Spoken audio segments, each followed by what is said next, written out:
This is a genius invention. They grow sweet and delicious strawberries in plastic bottles. This planting method can not only be appreciated when bonsai, and you can eat strawberries for tens of dollars all year round. The following Xiaobian will share the production method with you. First we need to remove the plastic bottle from the packaging, then cut in the middle, then we'll cut the top half. Use tools to punch holes.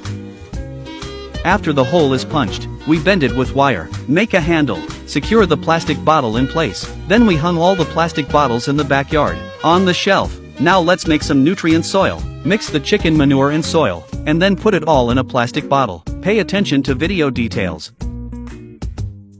Then we picked some suitable strawberry seedlings, grow it all in plastic bottles. Pay attention when planting. You also need to fill in some nutrient soil around it. Plant it completely in the soil, and then spray it with the source of life. Let the soil wet up. 7 days later, we can see that the strawberry seedlings have grown very vigorously. Some have beautiful flowers. It's so comforting to watch. Now we just have to wait. Fertilize and water them when appropriate. It only takes a month. We can eat sweet and delicious strawberries. I wonder what you think of this planting method. If you like it, please click like. I'll see you next time.